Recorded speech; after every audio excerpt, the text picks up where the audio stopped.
இந்த தேசத்துல எந்தவித ஒரு உயரிய விருதுக்கோ, எந்த ஒரு உயரிய பரிசு தொகைக்கோ, எந்த ஒரு சிறிய கௌரவத்திற்கு கூட ஆசைப்படாமல் தாங்கள் செய்யக்கூடிய சேவையை அமைதியாக மன திருப்தியோடு நித்தம் நித்தம் செய்து பெருமளவுல உயிரை காப்பாற்றி கொண்டிருக்கக்கூடிய சேவை மனப்பான்மை கொண்டிருக்கக்கூடிய எண்ணம் கொண்டவர்கள் தான் ஆம்புலன்ஸ் டிரைவர்கள். நேற்றைய முன்தினம் ஒரு செய்தியை பார்க்க நேர்ந்தது.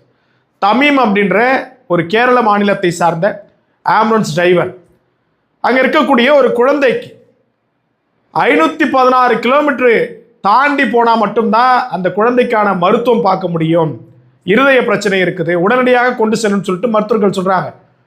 நான் போறேன் அப்படின்னு சொல்லிட்டு அவர் என்ன பண்றாருன்னா, தன்னை முன்னிறுத்தி ஒரு நிமிடம் கூட ஓய்வு எடுக்காமல் 7 மணி நேரம் தொடர்ச்சியாக வாகனத்தை ஓட்டி அந்த குழந்தையினுடைய உயிரை அவர் காப்பாற்றியிருக்கிறார். அந்த குழந்தையினுடைய பிரச்சனை முற்றிலுமாக அவரால் நீங்கப்பட்டிருக்கின்றது.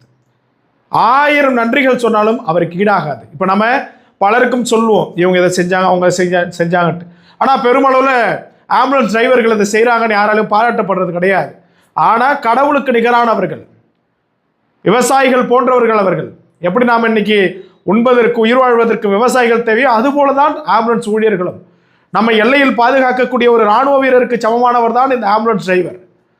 ஆகையினால உங்கள் கண்ணில் படக்கூடிய ஆம்புலன்ஸ் டிரைவர்களை கடவுளாக வணங்குங்க.